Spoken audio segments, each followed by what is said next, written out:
ছি ছি, আপনি এত খারাপ? আপনার লজ্জা করে না আমাকে উলঙ্গ অবস্থায় দেখতেছেন? না, আমার লজ্জা নেই, আপনাকে দেখে আমার খুব ভালোই লাগতেছে। কি বললেন আপনি? আশ্চর্য, আমি আমার বউকে দেখবো না তো কাকে দেখবো? হ্যাঁ, কিসের বউ? হ্যাঁ, আমি এই বিয়ে মানি না, বুঝেছেন? আমার বিএফ আছে। বয়ফ্রেন্ড আছে তো আমাকে কেন বিয়ে করেছেন? হ্যাঁ, আমার জীবন নিয়ে খেলা করার জন্যে? চিন্তা করবেন না, আমি 3 মাস পরে আপনাকে ডিভোর্স দিয়ে চলে যাব নিজেই। এখন আমাকে পোশাক পরতে দেন আর সরে বসুন আপনি। আপনার সাহস দেখে তো আমি অবাক। কই, একটু ঘুমিয়ে গিয়েছি না গিয়েছি তাতেই আমার পরনের সব খুলে ফেলেছেন। ছি ছি, এত অমানুষ আপনি। এই যে মুখ সামলে কথা বলুন, বুঝেছেন? আমি আপনার স্বামী হই, আমি যা ইচ্ছে তাই করতে পারি। আপনাদের মতো মানুষের জন্য কিছু কিছু মেয়ে ধর্ষিতা হয়, বুঝেছেন? এই কথাটি শুনেই হাসিব রেগে গিয়ে ওর হাত দুটি চেপে ধরে, তারপর ওর উপরে উঠে বসে। তারপর হাসিব বলতে থাকে, এই অনেক কথা বলেছিস, আর একটি কথাও বলবি না। যদি বলিস খুব খারাপ হবে। কি করবেন আপনি? হ্যাঁ, আপনার কাছে আর কি আশা করা যায়? ঠিকই বলেছিস, আমি খারাপ। এখন দেখ কি করি। তখনই সাথী চিৎকার করে বলে ওঠে, বাঁচাও, কেউ আমায় বাঁচাও, আমাকে মেরে ফেলবে। সাথীর এমন চিৎকার শুনে সবাই হাসিবের রুমের সামনে চলে আসে। হাসিব, দরজা খুলো, কি হয়েছে ভিতরে? হাসিব এখন কি করবে ভেবে পাইতেছে না। একটু মজা করতে গিয়ে সাথী যে সিরিয়াসলি নেবে আর এমন কাণ্ড ঘটাবে সত্যি ভাবতে পারছে না সে। কি হলো হাসিব, দরজা খুলো। আমাকে বাঁচান প্লিজ, কেউ আমাকে বাঁচান, এই লোকটি আমাকে মেরে ফেলবে। আবারও সাথী এমন চিৎকার করে যে হাসিব সাথে সাথেই ছেড়ে দেয়। আর এই ফাঁকে সাথী কাপড় পরে সোজা গিয়ে দরজা খুলে দেয়। আমাকে কেউ বাঁচাও, এই লোকটি আমাকে মেরে ফেলবে। আমার গলা চেপে ধরেছিল, আপনারা না আসলে আমি এতক্ষণে শেষ হতাম। আমাকে কেউ প্লিজ বাবার বাসায় নিয়ে চলো। সাথীর মুখে এমন কথাটি শুনেই হাসিবের বাবা কষে একটি থাপ্পড় দেয়। তোকে এই শিক্ষা দিয়েছে আমি? হ্যাঁ, তুই যে আমার ছেলেটা ভাবতে আমার লজ্জা লাগতেছে, তোর প্রতি আমার ঘৃণা হচ্ছে। বাবা, বিশ্বাস করো, এমন কিছুই হয়নি। এই মেয়েটি। চুপ, আর একটি কথা বলবি না, যদি বলিস বাসা থেকে বের করে দেব। সবাই ভাবতেছেন কি হয়েছে, তবে শুনুন, হাসিব পড়াশোনা শেষ করেছে, তো এখন তার বাবা মা মেয়ে খুঁজতেছে বিয়ে দিবে, কারণ ছেলে যথেষ্ট পরিমাণ বড় হয়েছে। মেয়ে খুঁজতে খুঁজতে সাথীকে পছন্দ করে ফেলে সবাই, আর তার সাথেই দিন তারিখ ঠিক করে বিয়ে। এর কিছুদিন পরে বিয়েও হয়। তো আজ বাসর রাত নিয়ে প্রতিটি ছেলেই স্বপ্ন দেখে, তখনই হাসিবও দেখছিল। এই সব চিন্তা করে ঘরে বাসর ঘরে ঢুকতেই দেখে বউ শুয়ে আছে। আর এই অবস্থায় খুব সুন্দর লাগতেছিল সাথীকে। নিজেকে কন্ট্রোল করতে না পেরে হাসিব বিনা অনুমতিতে সাথীর শরীরের উপর পোশাক খুলে ফেলে, আর তখনই সাথীর ঘুম ভেঙে যায়। আর পরে তো সব দেখেছেন কি হচ্ছে। আমাকে বাবার বাসায় নিয়ে যান প্লিজ কেউ। সমস্যা নেই মা, ও আর কিছুই করবে না তোমাকে। উনি নাকি একটি মেয়েকে ভালোবাসে, তাই আমাকে বউ হিসেবে মেনে নিতে পারবে না। এসব কি বলতেছো সাথী? তুই মিথ্যা বলে আমাকে ছোট করতে চাও তুমি? আমি কেন মিথ্যা বলবো? হ্যাঁ, আপনি নিজেই বলেছেন। একদম চুপ করো, আর একটিও মিথ্যা কথা বলবে না বলে দিলাম। আচ্ছা, ওয়াশরুমটি কোন দিকে? সাথীর এমন কথা একজন ওয়াশরুম দেখিয়ে দেয়, আর সাথী ওয়াশরুমে চলে যায়। প্রায় 10-15 মিনিট পরে সাথী ওয়াশরুম থেকে বের হয়ে আসে, এসেই বলতে থাকে, আমি এই বাসায় থাকবো না, আপনার ছেলের অন্য কোথাও সম্পর্ক আছে। হাসিব, সাথী যে বলতেছি সব কি সত্যি? হ্যাঁ না বাবা, এসব সত্যি না। তো আমি মিথ্যা বলতেছি? হ্যাঁ। সাথীর কথাটি শেষ না হতেই বাইরে কলিং বেলের শব্দ হয়। এত রাতে আবার কে আসলো বুঝলাম না। হাসিবের মা গিয়ে দরজাটা খুলে দেয়, আর দেখতে পায় যে একটি মেয়ে এসেছে। হাসিবের মা জিজ্ঞেস করে, কে তুমি, কাকে চাই? হ্যাঁ, হাসিব বাসায় আছে, আমি ওর। মেয়েটির কথা শুনে সবাই তো অবাক, কি হচ্ছে এসব কিছুই বুঝতেছে না কেউ। আরো বেশি অবাক হয় হাসিব। হাসিবের বউ আমি। এই মেয়ে কি বলতেছো এইসব? তোমার মাথা ঠিক আছে কি? অবশ্যই আমার মাথা ঠিক আছে, কই হাসিব কই? হ্যাঁ। তখনই হাসিব সামনে এসে বলে, এই মেয়ে, আপনার সমস্যা কি? হ্যাঁ, মুখে যেটাই আসে সেটাই বলে যাইতেছো। মানে আমি মিথ্যা বলতেছি, তুমি আমাকে গোপনে বিয়ে করেছো আর এখন কিনা মিথ্যার আশ্রয় নিতেছো? আর একটি কথা বললে এমন থাপ্পড় দিব না তোমাকে। প্লিজ হাসিব, আমার এমন সর্বনাশ করিও না। তোমার কাছে আমাকে আশ্রয় দাও। যখনই শুনেছি তুমি অন্য কোথাও বিয়ে করেছো, আমি আর ঠিক থাকতে পারিনি, তাই তোমাকে না জানিয়েই চলে এসেছি। এবার কিন্তু বেশি হচ্ছে। আমি আপনাকে কখনো দেখি নাই, আর আপনি বিয়ের কথা বলতেছেন। ঠিক তখনই সাথী বলে ওঠে, দেখেছেন, আমি মিথ্যা কথা বলি নাই। আপনার ছেলে অন্য কোথাও সম্পর্ক আছে, তাই আমাকে বউ হিসেবে মেনে নিতে পারতেছেন, আর আমাকে মারার চেষ্টা করেছে। আর একটু এই বাড়িতে থাকবো না আমি। আমি বুঝে গিয়েছি, এই সব কিছুই তোমার সাজানো নাটক, তাই না? নাটক হবে কেন? হ্যাঁ, এখন তো আপনার আসল পরিচয় বের হয়েছে। আর আপনারা কেমন সন্তান জন্ম দিছেন? হ্যাঁ, আপনাদের না জানিয়েই বিয়ে করে। এদের মতো কিছু ছেলেদের জন্য আমাদের মতো মেয়ের সুন্দর জীবনটা নষ্ট হয়ে যায়। সাথীর কথা কেউ বিশ্বাস করবেন না। ও নিজেই নাকি অন্য একটি ছেলেকে ভালোবাসে, তাই আমাকে বলেছে 3 মাস পরে ডিভোর্স দিবে। এখন আবার আমার নামে মিথ্যা কথা বলতেছে। আর এই সাথী এই মেয়েটিকে মনে হয় সেট করেছে আমার নামে মিথ্যা কথা বলার জন্যে। তখনই মেয়েটা বলে ওঠে, আশ্চর্য, আমি মিথ্যা বলবো কেন? হ্যাঁ, প্রমাণ নিবেন আমার? কি প্রমাণ আছে তোমার কাছে? হ্যাঁ, এই দেখুন আমাদের বিয়ের কাগজপত্র। দেখি কাগজটি। এরপরে হাসিব হাতে কাগজটি নিয়ে তো অবাক, কারণ এখানে হাসিবের সাইন দেওয়া আছে, কিন্তু হাসিব তো কখনো এমন কাগজে সাইন দেয়নি। কি হলো, এমন করে কি দেখতেছেন? হ্যাঁ, এটা আপনার সাইন? এটি তো আমার সাইন নাও হতে পারে, অন্য কেউ দিয়েছে হয়তো। না, অন্য কেউ দেয়নি, আপনি দিয়েছেন। আরো প্রমাণ নিবেন আপনি? আর কি প্রমাণ আছে? হ্যাঁ, আচ্ছা দাঁড়ান, যে কাজী অফিসে আমরা বিয়ে করেছি সেই কাজীকে ফোন দেই, উনি সব কিছু বলবে। ঠিক আছে, ফোন দেন তবে। এরপরে মেয়েটি ফোন দেয় আর ফোনে লাউড স্পিকার করে দেয়। কাজীর কথা শুনে তো সবাই অবাক, কারণ কাজীও বলতেছে বিয়ে হয়েছে। এই মেয়ে, তুই মিথ্যা কথা বলবে না, সত্যি করে বলো তো তুমি কে আর কোথায় থেকে এসেছো? আমি তোমার বউ, আর তোমার কাছেই এসেছি। আর যদি এখন মেনে না নাও তবে পুলিশের কাছে যেতে বাধ্য হব। এমন কথাবার্তা শুনে পুরা বাড়ির সবার মাথার উপরে মনে হচ্ছে ছাদ ভেঙে পড়ল, এমন অবস্থা। আরও বেশি অবাক হয় হাসিবের বাবা মা, কারণ এতটা বিশ্বাস করার পরেও ও হাসিব তাদের একটি কথাও জানায়নি। আচ্ছা, তোমার নাম কি মা? আমার নাম হলো রিফা। তোমাদের বিয়ের কতদিন হলো? 5 মাসের মাথায় পড়েছে। আচ্ছা ঠিক আছে মা, সব কিছু ঠিক হয়ে যাবে, চিন্তা করিও না তুমি। আজ থেকে এই বাড়িতেই থাকবে। কিন্তু হাসিব যে বিয়ে করেছে, এখন কি হবে? কি আর হবে, দুজনেই থাকবে। হাসিবের মা, আমাদের গেস্ট রুমে রিফাকে নিয়ে যাও, আজ থেকে ওখানে থাকবে। ওখানে থাকবো মানে? আমি হাসিবের সাথে থাকতে চাই। আজ তো ওই রুমে থাকো, কাল দেখা যাক কি হয়। ঠিক আছে। এরপরে হাসিবের বাবার কথা তো রিপাকে নিয়ে যাওয়া হয় ওই রুমে। বাবা, তুমিও এসব বিশ্বাস করলে? একদম চুপ থাক, তোর মতো খারাপ জঘন্য ছেলে আমি জন্ম দিয়েছি ভাবতে খারাপ লাগতেছে। কিসের অভাব ছিল তোর? হ্যাঁ, যখন যা চেয়েছিস তাই দিয়েছি, আর সেই তুই কি না, ছি ছি ছি, ভাবতে কেমন জানি লাগতেছে। সত্যি বাবা, আমি এমন কাজ করি নাই, এইসব সাথী করেছে, আমার মন বলতেছে। বাবা দেখেন, সত্যিটা এখন বের হয়েছে তো। আপনার ছেলে আমাকে দোষ দিতেছে। আমি কালকে বাবার বাসায় চলে যাব। ঝগড়া থামাও, সবাই এখন সবার রুমে চলে যাও, এসব নিয়ে কাল কথা হবে। না, আমি আপনার ছেলের সাথে থাকবো না। একে তো আমার জীবনটা শেষ করে দিল, তার উপর আবার রাতে যদি খারাপ কিছু করে তখন? কিছু হবে না, যাও রুমে যাও। আর হাসিব, যদি একটাবার শুনি তুমি এমন কিছু করেছো তো আমার মরা মুখ দেখবা। ঠিক আছে বাবা। এরপরে সবাই রুমে চলে যায়। তো হাসিব রুমে আসতে না আসতেই সাথী বলতে থাকে, আমাকে যত সহজ সরল ভাবছো, আমি কিন্তু ততটাও না। আমি জানি তুমি এসব কাহিনী ঘটাইছো। ঠিক বুঝেছেন। আপনি কেন এমন করলেন? এইসব মিথ্যা অপবাদ কেন দিলেন? আমি অন্য একজনকে ভালোবাসি, এটা ছাড়া আমার কোনো উপায় ছিল না। তাই বলে আমাকে সবার সামনে ছোট করলেন? কি এমন দোষ করেছি? আমি সবকিছু আগে থেকেই ভেবে রেখেছিলাম, যখনই আপনি আমার উপর ঝাঁপিয়ে পড়বেন ঠিক তারপরেই এমন হবে। রিফা আপনার কে হয়? ও আমার বান্ধবী।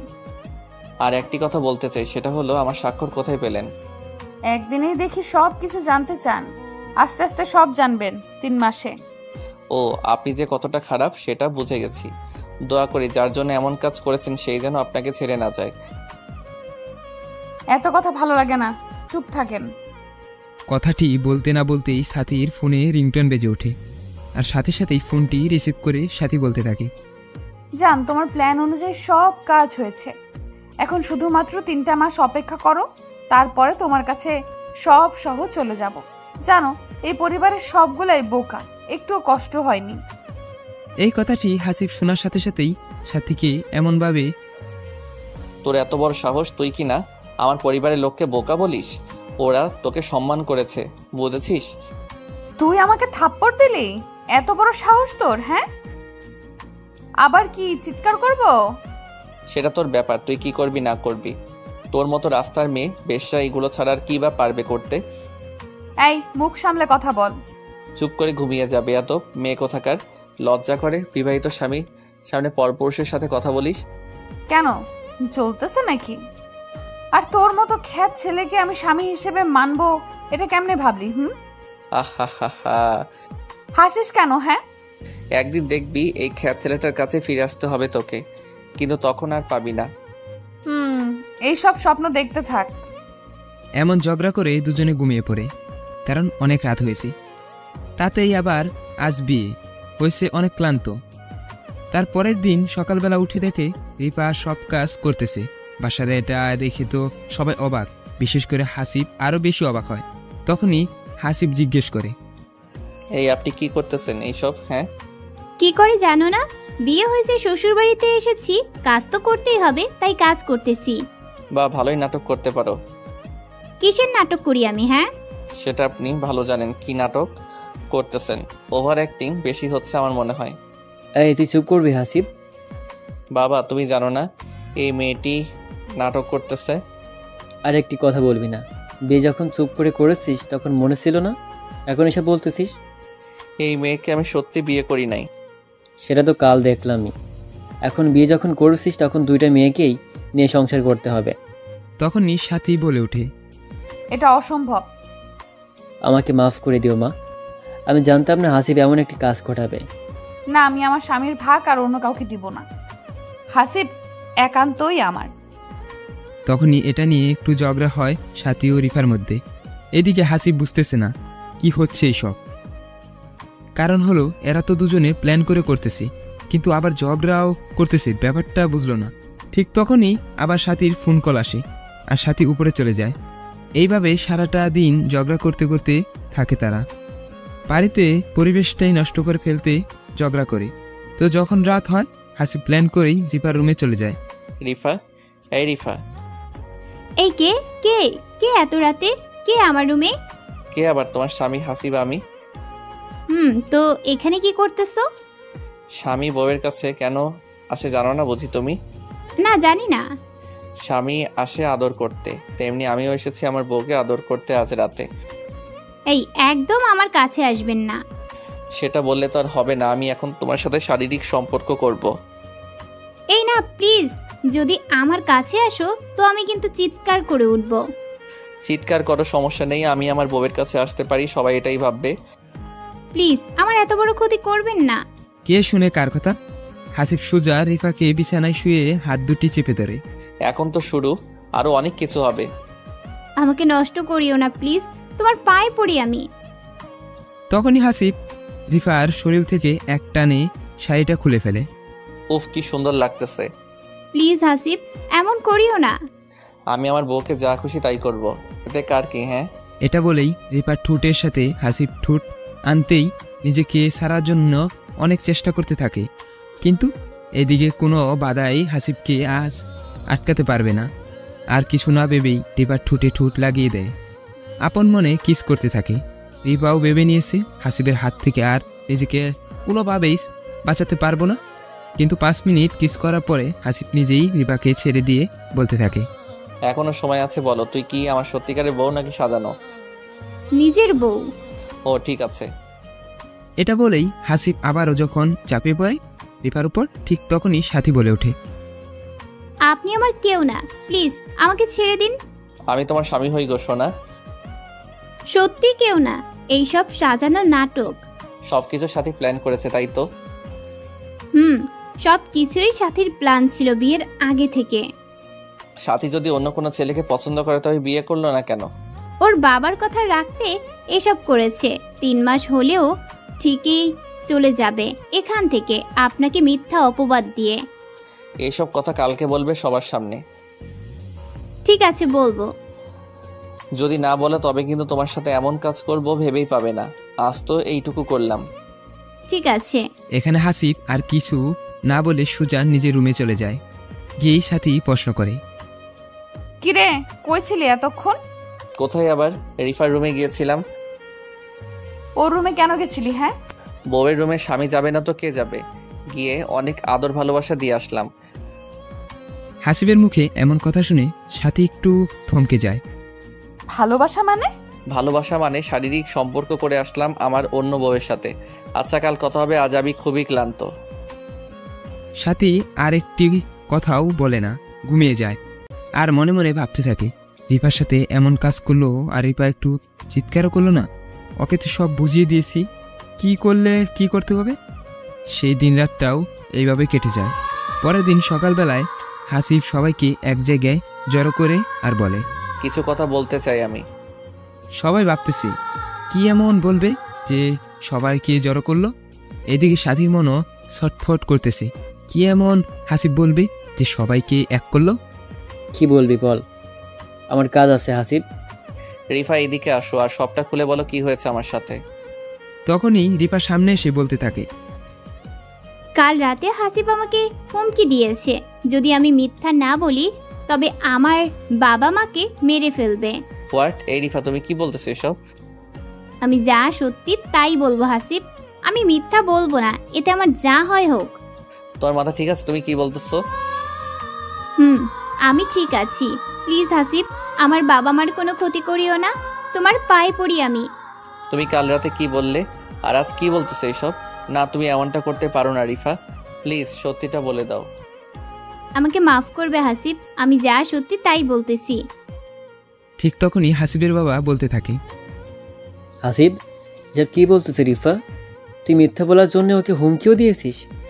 না বাবা, বিশ্বাস করো, আমি এমন কিছুই করি নাই। তাহলে কি রিফা মিথ্যা বলতেছে? হ্যাঁ বাবা, রিফা মিথ্যা বলতেছে সব কিছু। প্লিজ হাসিব, আমাকে এইসব মিথ্যা অপবাদ দিও না, যদি এমন কিছু বলো তো নিজেকেই শেষ করে দিব। তুমি চুপ করো রিফা, তোমার কিছুই হবে না।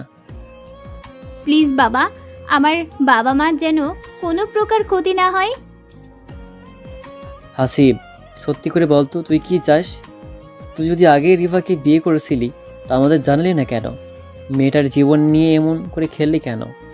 বাবা, তুমি আমার কথা বুঝতেই চাইতেছো না কেন? আমি রিফাকে চিনি না। এই একদম চুপ কর, আমার সামনে আর একটু মিথ্যা কথা বলবি না। যদি নাই বিয়ে করিস তো কাল রাতে কেন রুমে গিয়েছিলি?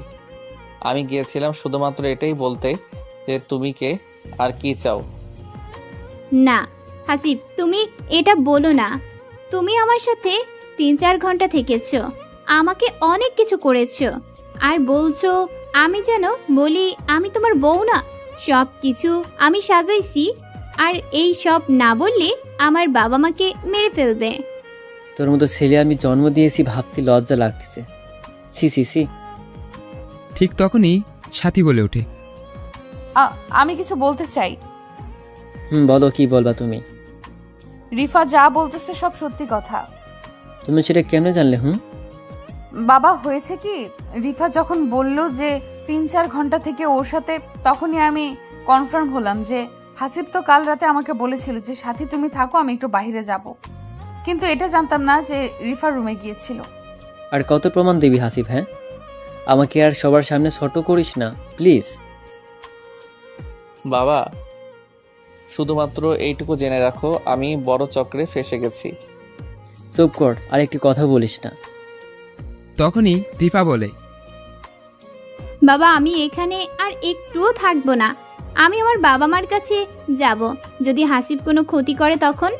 না, তুমি কোথাও যাবে না, এখানেই থাকবে। তোমাকেও যেহেতু বিয়ে করছে, তো তুমিও এইখানেই থাকবে। না, আমি এত কষ্ট করে থাকবো না বাবা। আমার স্বামী অন্য একটা মেয়ের সাথে রুমে থাকবে, খাবে, ঘুরতে যাবে, এটা আমি সহ্য করতে পারবো না। তবে তুমি কি করতে চাও? আমার জীবনটা তো নষ্ট করেছেই, আমি আর চাই না অন্য একজনের জীবনও নষ্ট হোক। তবে কি করবে? হয় আমাকে ডিভোর্স দিক, না হলে অন্যজনকে ডিভোর্স দিক। এটা কখনোই সম্ভব না। তোমরা দুজনেই থাকবে, ও দুজনেই দেখাশোনা করবে। না, এটা হয় না। এত কথা বলতে পারবো না, দুজনে থাকো। ওকে, আমি এখন একটু কাজে যাব, পরে কথা হবে। তখনই সাথী বলে, বাবা আজ তো আমাদের বাসায় যেতে হবে। ও হ্যাঁ, আমার মনেই ছিল না। আচ্ছা শোনো, দুপুরে যেও, আমি একটু কাজ শিখে আসছি। ঠিক আছে বাবা। এরপরে সবাই সবার রুমে চলে যায়। এদিকে হাসিব বুঝতেছে না কি হচ্ছে এর সাথে। সবাই দেখি গেম খেলতেছে, একদিকে সাথী, অন্যদিকে রিফা, আরেকদিকে বাবাও কোনো প্রকার কথা বিশ্বাস করতেছে না। আচ্ছা রিফা এমন করলো কিভাবে? ও তো কাল রাতে বললো সব সত্যি বলবে, কিন্তু আজ এমন পাল্টি খেলো কেমনে? এসব ভেবে ভেবে হাসিব রুমে আসতেই, এখনো এত বড় খেলোয়াড় হও নাই মিস্টার হাসিব। তোমরা যেটা করতেছো একদমই ঠিক করতেছো না। এর জন্যে খুব বড় মাসুল দিতে হবে তোমাদের। এই সাথী এত ছোট খেলোয়াড় না, বুঝেছেন? আমার ভালোবাসা মানুষের কাছে যাবই। যার জন্যে এত কিছু করতেছো সে যেন তোমাকে না ঠকায়। সেটা তোকে বলতে হবে না, ওর প্রতি আমার বিশ্বাস আছে, বুঝেছিস? একটি কথা বলি, উত্তর দিবা। কি কথা? রিফা পাল্টি খেলো কেমনে? হ্যাঁ জানতেই হবে নাকি? হুম, ওর কাছে ফোন আছে। তুই যখন কাল ওই সব বললি তখনই সন্দেহ হয়েছিল আমার, তাই মেসেজে সবকিছু বলে দিয়েছি কি কি করতে হবে। ও আচ্ছা, একদিন অনেক কাঁদবে আমার জন্যে, মনে রাখিও। কাঁদবো সেটা আবার তোর জন্য আমি? তুই আমার কে, হ্যাঁ, যে তোর জন্য কাঁদবো আমি? সময় বলে দিবে। নিজেকে কখনো আয়নায় দেখেছিস? হ্যাঁ দেখেছি, অনেকবার। ভেবে দেখ তুই কোথায় আর আমি কোথায়। তোর মতো খ্যাত ছেলের সাথে কি আমার যায়? আর শোন, তোকে কালকে দেখাবো আমি যাকে ভালোবাসি সে দেখতে কেমন সুদর্শন। সৌন্দর্যতেই সবকিছু থাকে না। তো এইভাবেই হাসিব ও সাথীর মধ্যে অনেক তর্ক বিতর্ক হয়। এর মধ্যেই আবার হাসিবের বাবা কাজ করে বাসায় আসে দুপুরে। হাসিব, বৌমা, কোথায় তোমরা? হাসিব সাথী বাবার ডাক শুনে রুম থেকে বের হয়ে আসে। বাবা বলো। বিয়ের পরের দিন তো বড় বউ দুজনে শ্বশুর বাড়িতে যাইতে হয়। তো তো মানে তুই সাথীকে নিয়ে ওর বাবার বাসায় যাবি আর দুদিন থেকে আসবি? অসম্ভব, আমি যাব না ওদের বাসায়। আর একবার বলতো যাবি না? হ্যাঁ আমি যাবই না। তখনই সাথী বলে ওঠে, বাবা দেখেছেন আপনার ছেলে এমন করে। আমি রুমের ভেতরে কত করে বললাম 2 দিন থেকেই আসবো, কিন্তু ওনাকে যাবে না। হাসিব, তুই যদি না যাস তো অনেক খারাপ কিছু ঘটে যাবে, মনে রাখিস। বাবার এমন কথায় হাসিব শেষমেশ রাজি হয়ে যায়। ঠিক বিকাল 5টায় দুজনে গাড়ি করে বের হয় সাথীর বাবার বাসায় যাওয়ার উদ্দেশ্যে। তখন হাসিবের মাথায় একটাই চিন্তা কাজ করতেছি, কি থেকে জানি কি হয়, আল্লাহ ভালো জানে। এই গাড়িটা থামাও। গাড়ি থামাবো মানে? এই নির্জন রাস্তায়? যা বলেছি তাই কর। তো হাসিব সাথীর কথা মতো গাড়িটি থামানোর সাথে সাথেই গাড়ি থামাতেই সাথী নেমে পড়ে আর পিছনে দৌড়াতে থাকে। এইদিকে হাসিবও কিছু না বুঝে সাথীর পিছনে পিছনে যায় আর গিয়ে দেখতে পায় যে সাথী একটি ছেলের সাথে কথা বলতেছে। কেমন আছো সবুজ তুমি? তোমাকে ছাড়া কি আমি ভালো থাকতে পারি বলো? এই তো এসেছি তোমার কাছে। তার আগে বলো, এদিকে কোথায় যাচ্ছিলে? আরে কোথাও না, মন খারাপ তাই হাঁটতেছিলাম। কি ভাগ্য তোমার সাথে দেখা হয়ে গেল। এটাই হলো আমাদের ভালোবাসার টান। জানো তোমাকে খুব মিস করতেছিলাম, কিছুই ভালো লাগতেছিল না আমার। আমারও একই অবস্থা। তোমাকে ছেড়ে আর কোথাও যাব না সোনা পাখি আমার। সবাই ভাবতেছেন সবুজ লোকটা আবার কে। এখানে সবুজকেই সাথী ভালোবেসেছিল, তাই এত কিছু করেছে হাসিবের সাথে। ঠিক তখনই সবুজ সাথীকে জড়িয়ে ধরে যখনই ঠোঁটে কিস করতে যাবে সেই সময় হাসিব বলে ওঠে, এই দাঁড়াও ওখানেই। এই আপনি কে, আর এখানে কি করতেছেন? আমি কে সেটা সাথীকে বলো, আর সাথীকে ছেড়ে দাও। হোয়াট? কে এই লোকটি সাথে? ওর সাথেই তো আমার বিয়ে হয়েছে। তাই নাকি? এই বলছি না সাথীকে ছেড়ে দে। যদি ছেড়ে না দিই কি করবি? কথাটি শোনা মাত্রই হাসিব গিয়ে সবুজের শার্টের কলার ধরে বলতে থাকে, তুই আমার সামনে আমার বইয়ের গায়ে হাত দিস, এত বড় সাহস তোর? হ্যাঁ। এটা বলেই সবুজকে মারতে থাকে। আর এইদিকে সাথী তো অবাক হয়ে যায়, তাকিয়ে থাকে, কারণ হাসিবকে বোকা মনে করেছিল, আর ওই নাকি সবুজকে এমন করে মারতেছে। এই ছাড়ো দুজন দুজনকে প্লিজ। ঠিক তখনই হাসিব সাথীকেও খুব জোরেই একটি থাপ্পড় দেয়, এখান থেকে সরে যা। বলেই আবারও সবুজকে মারতে থাকে। ঠিক তখনই একটি গাড়ি এসে থামে, আর গাড়ি থেকে একটি সুন্দরী মেয়ে নেমেই বলতে থাকে, এই সবুজ, এই তুমি এখানে কি করতেছ? হ্যাঁ, তোমার জন্য আমি কত সময় ধরে অপেক্ষা করতেছি রেস্টুরেন্টে, আর তুমি মারামারি লাগাইছো এখানে। এরপরে অনেক জোরাজুরির পরে হাসিব ছেড়ে দেয় সবুজকে। এর মধ্যেই সাথী প্রশ্ন করে বসে, এই মেয়ে তুমি কে?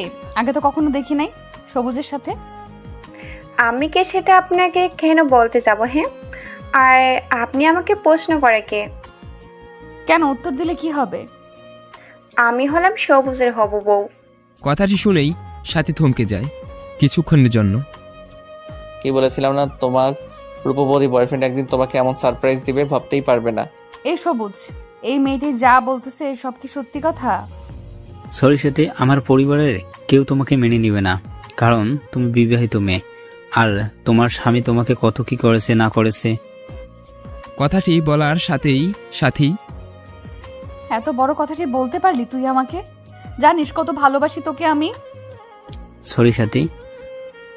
তখনই মেয়েটি বলে ওঠে, সবুজ, তুমি এইসব মেয়েদের সাথে কথা বলছো? ছি, এদের পরিবেশ দেখছো কি ক্ষেত মেয়ে, চলো আমার সাথে।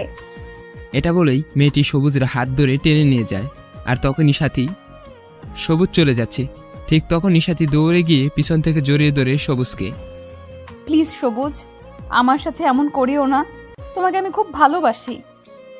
সরি বললাম তো তোমাকে, আমি তোমার সাথে জাস্ট টাইম পাস করছি। না, আমি বিশ্বাস করি না, তুমি এমন করতেই পারো না। আমি চাইলেও তোমাকে বিয়ে করতে পারবো না সাথী, কারণ তুমি একজন বিবাহিত মহিলা, ডিভোর্সি মহিলা।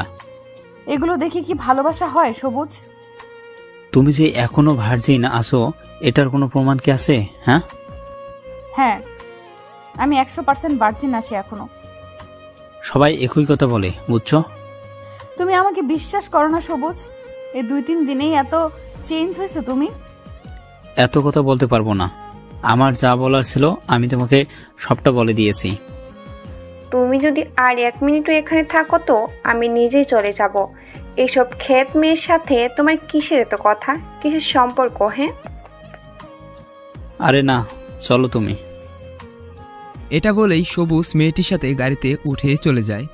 কিন্তু এইদিকে সবুজের এমন আচরণ ব্যবহারে সাথী ভীষণ পরিমাণে শট খায়। ভাবতেই পারেনি সবুজ এমন কাজ করবে। এটা ভেবেই কান্না করতে থাকে। কান্না করে লাভ নেই, আল্লাহ ছাড় দেয় কিন্তু ছেড়ে দেয় না। বাই দ্য ওয়ে, আপনি কি এখন এমন কান্না করতে থাকবে নাকি যাবে? অন্যথায় যদি না যান তবে আমি বাসায় চলে যাব। হাসিবের এমন কথা শুনে সাথী কি উত্তর দিবে ভেবে পাইতেছে না। শুধুমাত্র হ্যাঁ সূচক কথাটি বলেই সাথী গাড়িতে উঠে বসে। প্রায় 1 ঘন্টা পরে সাথীদের বাসায় পৌঁছায় হাসিব। দুলাভাই কেমন আছেন? বাসর রাত কেমন কাটলো? বিড়াল মারতে পেরেছেন কি? দেখে তো মনে হচ্ছে অনেক কিছুই করেছেন। ঠিক তখনই সাথীর মা এসে বলে, ওই তোরা থামবি কি? দেখতেছিস এই মাত্র আসলো নাই, শুরু করে দিয়েছিস পেশাল। বাবা চলো রুমে চলো, তোমরা দুজনে। এটা বলেই হাসিবকে একটি রুমে নিয়ে আসা হলো।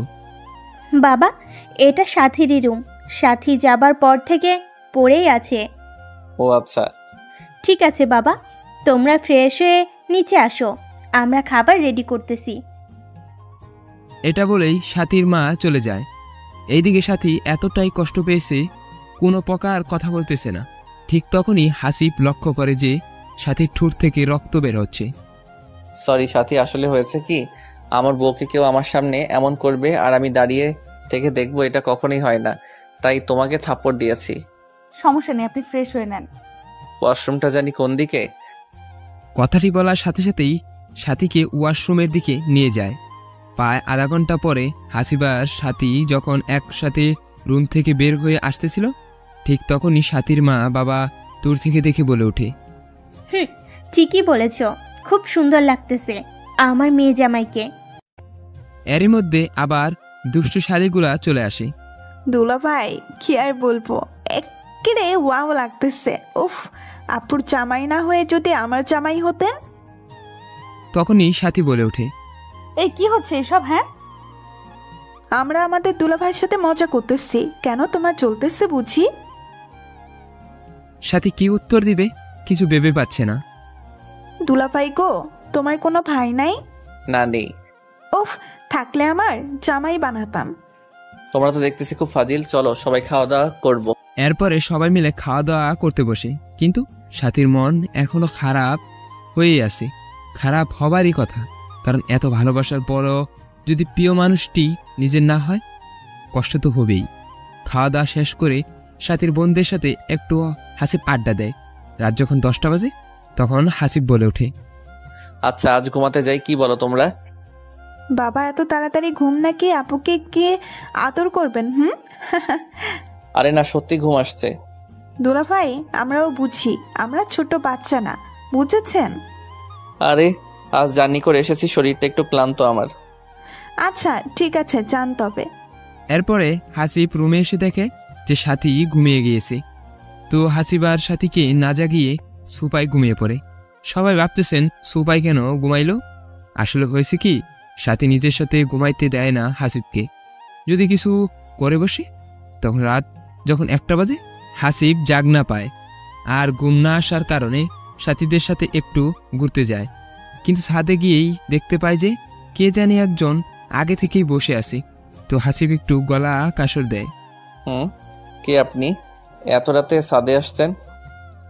কথাটি বলার সাথে সাথেই একটি মেয়ে উত্তর দেয়, আরে দুলাভাই আপনি এত রাতে এখানে, ব্যাপার কি? আপু মনে হয় আদর করতে দেয়নি। আরে না, আমার ঘুম আসতেছিল না, তাই আমি একটু ছাদে আসলাম। তা তোমার নাম কি? আমার নাম হলো হিয়ামণি। বাহ, অনেক সুন্দর নাম। থাক, পাম দিয়েন না দুলাভাই। আচ্ছা একটি কথা বলি, সত্যি করে উত্তর দিবেন তো? বলো, কি কথা আছে বলার? মাইন্ড করিয়েন না। আচ্ছা আপনার সাথে কি সাথী আপু সত্যিই কিছু হয়েছে? বলতে শারীরিক সম্পর্ক? কথাটি শুনেই হাসিব চমকে ওঠে। হঠাৎ এই প্রশ্ন কেন? হ্যাঁ বা না বলুন শুধুমাত্র। না, হয়নি। আমি এটাই অনুভব করেছিলাম। আমি জানি আপু আপনাকে ওর কাছে আসতেই দিবে না। কেন দিবে না আসতে? ও একটি ছেলেকে খুবই ভালোবাসতো, কিন্তু হঠাৎ করে কি জানি হলো, পরে আপনার সাথে বিয়ে হয়ে গেল। জানি ওর সম্পর্কে সবকিছু। আপনি এখন কি করবেন? কি আর করব, ডিভোর্স দিব আমি। প্লিজ এমন কিছু করিয়েন না দুলাভাই, দেখবেন সব ঠিক হবে। এত কথা বুঝি না। এটা বলে যখনই হাসিব ছাদ থেকে নিচে যাইতে ধরে, ঠিক তখনই হিয়া হাতটি টেনে ধরে। প্লিজ দুলাভাই। হাত ছাড়ো, কেউ দেখে ফেলবে। আপনি যতক্ষণ না বলবেন আমি আপনার হাত ছাড়বো না। আমি তো বললাম ডিভোর্স দিব, এমন মেয়ে নিয়ে সংসার করা যায় না, এখন হাত ছাড়ো। না ছাড়বো না। এটা বলে হিয়া হাসিবের সাথে জোরাজুরি করতেছে।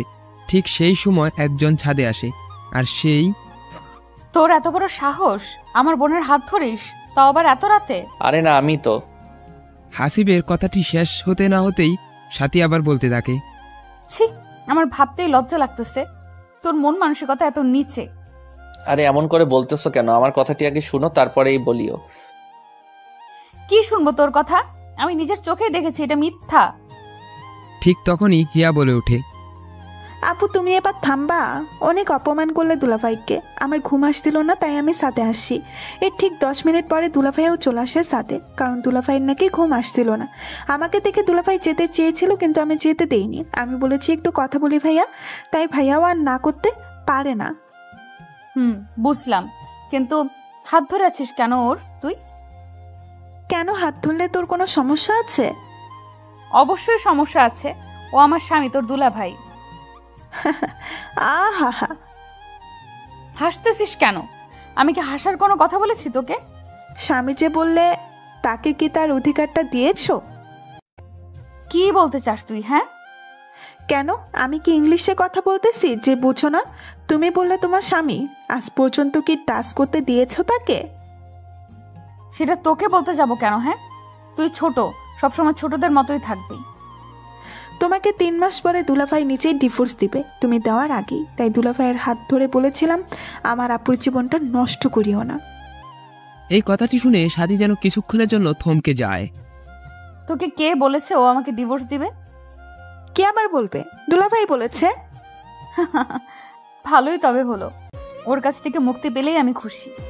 হাসিব এই কথাগুলো শুনে আর কিছু না বলে সোজা রুমে এসে ঘুমিয়ে পড়ে। তো এইভাবেই 2-3 দিন কেটে গেল সাথীদের বাসায়। আজ চলে আসবে সাথী আর হাসিবের বাসায়।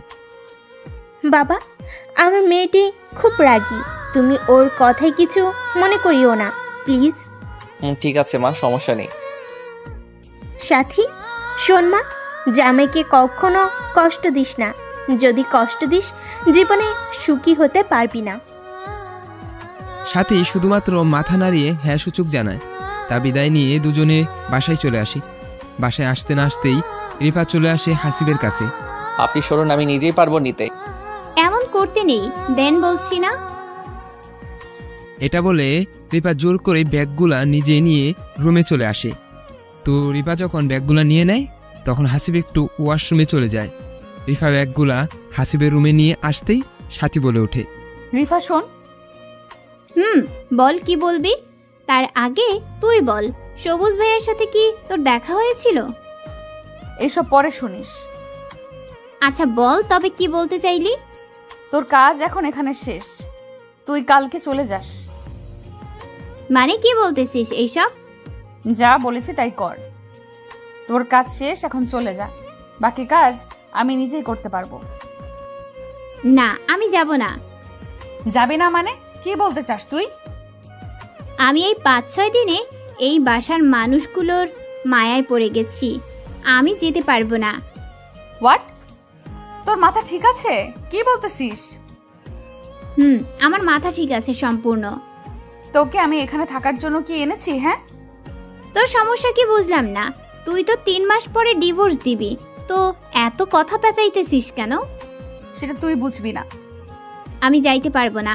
আর তুমি হাসিবকে ডিভোর্স দিলে আমি কোনো না কোনো ভাবেই হাসিবের মনে জায়গা করে নিয়ে কোনো না কোনো ভাবেই বিয়ে করে নিব, আর চিরকাল এখানেই থাকবো। মাথা গরম করিস না আমার রিফা, তোকে যা বলেছি তাই কর, না হলে খুব খারাপ হবে বলে দিলাম। যা ইচ্ছে করতে পারিস তুই।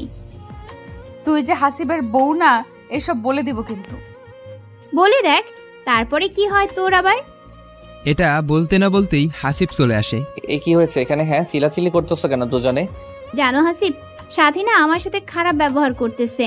আমি শুধু মাত্র বললাম, ছোট তোর বাসায় কেমন দিন গেল। একদম মিথ্যা বলবি না বলে দিলাম। তোকে কি এই কথা আমি বলেছি? তো কি বলেছো শুনি একটু। এই, তোমরা দুজন নাটক বন্ধ করবে? তোমরা দুজন কি চাচ্ছ আবার? হ্যাঁ, আমি কিছু চাই না, তোমাকে চাই শুধুমাত্র।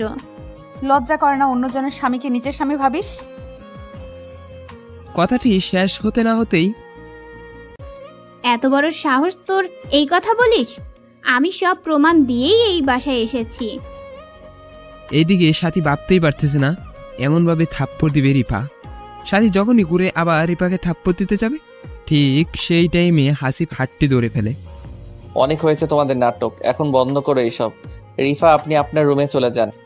রিফা হাসিবের কথা মতো রুমে আসে, কিন্তু এইদিকে আবার সাথীও ভাবতেই পারতেছে না এমন একটা সময় আসবে যে সময়ে রিফা এমন পাল্টি খাবে। এখন শুধুমাত্র হাসিবের মাথায় একটি চিন্তা, সাথী কবে ডিভোর্স দিবে আর কবে এই সব থেকে মুক্তি পাবে। এমন সময় কান্নাকাটির আওয়াজ শুনতে পায় হাসিব, তাই রুম থেকে বেরিয়ে আসে। এসে দেখে রিফা কান্না করতেছে। কি হয়েছে মা তোমার? কান্নাকারি করতেছো কেন? বাবা, আমি চাই হাসিব আজ থেকে আমার সাথে থাকবে। কিন্তু ও যদি তোমার কোনো ক্ষতি করে? আমার বিশ্বাস কোনো ক্ষতি করবে না। কি হয়েছে এখানে এত কান্নাকাটি কেন শুনি? এত কিছু বুঝতে হবে না, আজ থেকে 1 সপ্তাহ রিভার্সে থাকবি, কথা মনে থাকে যেন। কিন্তু বাবা। কোনো কিন্তু নেই, আবার কথাই শেষ কথা। ঠিক আছে। রাত যখন 9টা বাজে বাবার কথা মতো হাসিব রিপার রুমে আসে। রুমে আসতে না আসতেই রিপা হাসিবকে জড়িয়ে ধরে। এই কি করতেছেন? ছাড়েন আমাকে। ছাড়ার জন্য কি এনেছি রুমে তোমাকে? এটা বলে রিপা, এই রূপ যৌবন তোমার চোখে কি পড়ে না? শুধু সারাটি দিন সাথীর সাথেই থাকো। আমিও তো তোমার বউ নাকি? আপনি কি বলতেছেন এসব? আশ্চর্য হবার কি আছে শুনি? আমি তো আপনার স্ত্রী হই নাকি? নাটক বন্ধ করুন আর আমাকে ছেড়ে দিন, না হলে চিল্লাচিল্লি করব। চিৎকার করে কোনো লাভ নেই। আপনি কি চাচ্ছেন? হ্যাঁ, আমি চাইতেছি তুমি আমাকে একটি বেবি এনে দাও। হোয়াট? আমি তোমার সন্তানের মা হতে চাই। আবার আমাকে ফান্দে ফেলানোর নাটক শুরু করে দিয়েছেন। না, সত্যি সত্যি আমি মা হতে চাই। একদম চুপ করেন। আপনাকে কি আমি বিয়ে করেছি যে আপনাকে গর্ভবতী বানাবো? হ্যাঁ, প্লিজ হাসিব, প্লিজ। আমি তোমাকে সত্যি অনেক ভালোবাসি, বিশ্বাস করো। বিশ্বাস শব্দটা তো মরেই গেছে।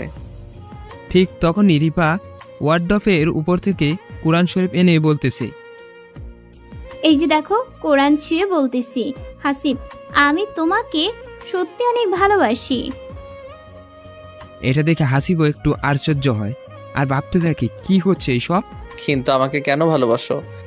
জানো, আমি এখানে অভিনয় করতে এসেছি, কিন্তু তোমার পরিবারের এমন ভালোবাসা, স্নেহ, যত্ন পেয়ে আমি তোমার পরিবারের মায়ায় পড়ে গিয়েছি।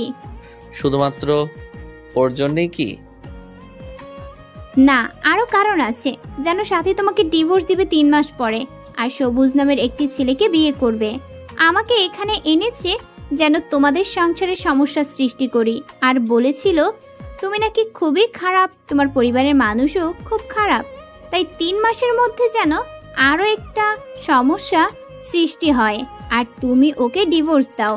কিন্তু হাসিব, বিশ্বাস করো, আমি এখানে এসে আমি বুঝতে পারি সাথী সব কিছুই ভুল বলেছে, কারণ তোমার পরিবারের মানুষের মতো মানুষ হয় না। আর তুমি এত ভালো একজন মানুষ, যা বলার ভাষা নেই। কি করে তোমাদের আমি কষ্ট দেই? তাই আমি ভেবেছি সাথী চলে গেলে আমি তোমাকে সত্যি সত্যি বিয়ে করে নেব। জানো সাথী আজ কি বলেছে? কি বলেছে? ও বলেছে আমি যেন তোমাকে ছেড়ে যাই, আমার নাকি কাজ শেষ। বিশ্বাস করো হাসিব, আমি তোমাকে ভালোবেসে ফেলেছি। আমি তোমার সাথে সারাটি জীবন থাকতে চাই। কিন্তু প্লিজ, কোনো কিন্তু নাই। তুমি সাথীকে ডিভোর্স দেওয়ার পরেই আমাকে বিয়ে করিও। আচ্ছা, আমি ভেবে দেখব। দেখিও, কিন্তু আমার তোমাকে চাই হাসিব। আচ্ছা, তুমিও যদি সেই দিনের মতো ওরে পোল্টি খাও তখন? এই যে কোরআন ছুঁয়ে কথা দিলাম, কখনোই পোল্টি খাবো না। বিশ্বাস করেছি, এখন কোরআন রেখে আসো। আজ মনে হয় বৃষ্টি নামবে, চলো না ব্যালকনিতে যাই একটু। হাসিবও কিছু না ভেবেই চলে যায় রিপার সাথে। ব্যালকনিতে আসার সাথে সাথে হাসিব ও রিপা দেখতে পায় যে সাথীও ওর রুমের ব্যালকনিতে এসেছে। উফ, আজ বৃষ্টি আসবে, কি যে ভালো লাগতেছে। তাই নাকি? বৃষ্টি খুব ভালো লাগে তোমার? অনেক ভালো লাগতো, কিন্তু কখন জানি বৃষ্টি আসবে আল্লাহ ভালো জানেন। একটু অপেক্ষা করো, বৃষ্টি আসবে, দেখিও। ঠিক তখনই কথাটি শেষ হতে না হতেই বিদ্যুৎ চমকে ওঠে আর সাথে সাথে রিপা হাসিবকে জড়িয়ে ধরে। হাসিব কি করবে বুঝতে পারতেছে না। এরই মধ্যে আবার বৃষ্টিও আসলো। এই ভিতরে চলো, বৃষ্টি পড়তেছে। না, যাব না, তোমাকে জড়িয়ে ধরে এখানেই থাকবো আর বৃষ্টি উপভোগ করব। আরে না, বললাম না ভিতরে চলো। এটা বলে হাসিব একটু সাথীর ব্যালকনির দিকে তাকাতে অবাক হয়, কারণ সাথী সব কিছু দেখেছে। এমন করো কেন? বললাম না যাব না, আজ দুজনে এখানেই গল্প করব। সাথী কিন্তু সবকিছু দেখতেছে, বুঝছো? দেখুক, তাতে আমার কি? আরে ও কি মনে করবে বলো? কি মনে করবে আবার? এই কি করতেছো? আমার ঠোঁট তোমার ঠোঁটের ছোঁয়া পেতে চায় হাসিব। এখন না, আর এইসব বিয়ের আগে পাপ, বুঝেছো? বাবা, তাই বুঝি? তবে সেই দিন রাতে তোমার পাপের কথা মনে ছিল না? এটা আর শোনার পরে হাসিব মনে মনে বলতে থাকে, এই রে দরাটা খাইলাম বুঝি আমি। ওই মনে মনে কি বিড়বিড় করতেছো? কই কিছু না তো। হাসিবের কথাটি শেষ হতে না হতেই রিফা হাসিবের ঠোঁট দুটি নিজের করে নেয় আর আপন মন খাইতে থাকে। এই কি করেছো, ছাড়ো, সাথী কিন্তু দেখতেছে। দেখুক, চুপ থাকো তো। এবার হাসিবও কিছু না ভাবেই রিপার সাথে কিছু করতে রেসপন্স দেয়। দুজনে আপন মনে দুজনে ঠোঁট খাইতেছে আর অন্য দিক থেকে সাথী সবকিছুই দেখতেছে। রিপার এমন পাগলামি দেখে হাসিব আর নিজেকে যেন কন্ট্রোল করতেই পারছে না। ঠোঁটে 2 মিনিট কিস করতে না করতেই হাসিব আলতো করে রিপার গাড়ির চুলগুলা সরিয়ে গাড়ে চুমু দিতেই রিপা যেন কেঁপে উঠল। এত রোমান্টিক তুমি মিস্টার হাসিব? না গো, আমি রোমান্টিক না। হয়েছে, এখন ছাড়ো। বললেই হলো ছাড়ো, আরো তো অনেক কিছুই করার বাকি আছে। কিন্তু রিপা একটু নিজেকে সারানোর চেষ্টা করলেই হাসিব আরো জোরে করে ধরে। রিপার হাত দুটি দেওয়ালে চেপে ধরে গলায় গাড়ে আপন মনে চুমু দিতে থাকে। অন্যদিকে রিপা যেন এমন ছোঁয়ায় পাগল হয়ে যাওয়ার মতো অবস্থা। হাসিবের এমন পাগলামি দেখে রিপাও হাসিবের শার্টের বোতাম খুলেই বুকে গলায় কিস করতে থাকে। কিন্তু সাথী যে এই সব কিছু দেখতেছে, এদের এই চিন্তাটা মাথায় নেই। ওই আমাকে প্লিজ কখনো ছেড়ে যেও না। যাবো না, এখন আদর করতে দাও তো। এটা বলেই হাসিব রিপাকে পুড়ে তুলে নিয়ে রুমের ভিতরে চলে আসে ব্যালকনি থেকে। এই কোথায় নিয়ে যাও? দেখো কি করি তোমাকে। এটা বলেই রিপাকে খাটের উপরে রাখে। এই জানো, তোমাকে শাড়ি পরে না সেই সুন্দর আর হট লাগতেছে। ওই কি বলো এইসব? সত্যি বলতেছি, সেই সুন্দর লাগতেছে। এইসব সৌন্দর্য তোমার জন্য পাগল। তাই বুঝি, ঠিক আছে, আমি এখন আমার জিনিসগুলো ভোগ করব। এটা বলে রিপার শাড়িটা একটানে খুলে ফেলে আর নাভির উপরে আলতো করে একটি সুখের পরশ এঁকে দেয় ঠোঁট দিয়ে। মা। রিপার নাভির উপরে হাসিবের ঠোঁটের এমন ছোঁয়া পাওয়ার সাথে সাথেই পুরা শরীরের লোম দাঁড়িয়ে যায়। হাজারো চেষ্টা করেও যেন হাসিবের কাছ থেকে আর নিজেকে ছাড়াতে পারছে না। এই রোমান্টিক মুহূর্তে সময় কে জানি এসে দরজায় নাড়া দিচ্ছে। কে দরজায় নাড়া দিচ্ছেন? আমি সাথী, দরজাটা খুলে দাও তো। এমন মুহূর্তে এসে কেউ সমস্যা সৃষ্টি করবে ভাবতেই পারছে না হাসিব। কি বলার আছে কাল বলেন, এখন ডিস্টার্ব করিও না প্লিজ। বললাম না দরজা খুলো।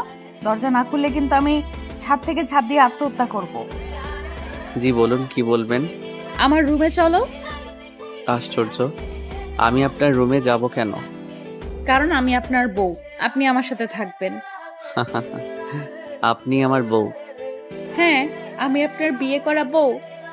আর আপনি একজন অপরিচিত মেয়ের সাথে এমন কাজ করতেছেন, লজ্জা করে না? আশ্চর্য, লজ্জা করবে কেন? সেও তো আমার বিয়ে করা একজন বউ। বিয়ে করা বউ মানে? হ্যাঁ, ও আমার বিয়ে করা বউ। আমার যা ইচ্ছা আমি সব করতে পারবো। নাটক বন্ধ করুন। আমি এনেছি রিফাকে এই বাসাতে। এনেছেন, ভালো করেছেন। আপনার ডিভোর্স দিয়ে রিফাকে নতুন করে বিয়ে করব। এটা কখনো সম্ভব না। আমি আপনাকে ছাড়বো না। দেখা যাবে কি হয়। রিফা শোন, তুই যদি আমার জামাইয়ের সাথে খারাপ কিছু করার চেষ্টা করিস, খুব খারাপ হবে। তোকে কিন্তু শেষ করে দিব। হাসিব শুধুমাত্র আমার, বুঝেছিস? হাসিব আমাকে ভালোবাসে, তোকে না। ফকিনের বাচ্চা, তোকে এখানে আনাটাই ভুল করেছি। একদম চুপ করো। অনেক কথা বলেছিস আমার বউকে। কেন, তোর সবুজ কি হলো? যা, সবুজের কাছে যা। আর এক মুহূর্ত এখানে থাকবি না, যা রুমে যা। হাসিবের এমন থাপ্পড় দেখে রিফা অবাক। সত্যি ভাবতে পারছে না হাসিব সাথীকে থাপ্পড় দিবে। তো সাথী আর কিছু না বলে রুমে চলে আসে। এদিকে হাসিবেরও মনটা খারাপ হয়ে যায়। এইভাবেই সেই রাতটি কেটে যায়। পরের দিন ঠিক দুপুর 2টায় রিপার ফোনে একটি অপরিচিত নাম্বার থেকে ফোন আসে। আসসালামু আলাইকুম, কে বলতেছেন? সালাম পরে দিস যদি তুই। মাথা ঘুরে যাওয়ার পরে ঠিক যখন 10 মিনিট পরে জ্ঞান ফিরে আসে, তখন সাথে সাথে রিফা হাসিবের কাছে চলে আসে। আরে রিফা, তুমি এমন হাঁপাচ্ছ কেন? কি হয়েছে? আমার বাবা মাকে কে জানি কিডন্যাপ করেছে। কি বলো এইসব? এখন হলো? জানি না, এখন বলতেছে 2 লক্ষ টাকা লাগবে। কি বলো, এত টাকা এখন কোথায় পাবো আমরা? আমি জানি। প্লিজ আসিফ, আমার বাবা মাকে বাঁচাও তুমি। আচ্ছা দেখি কি করা যায়।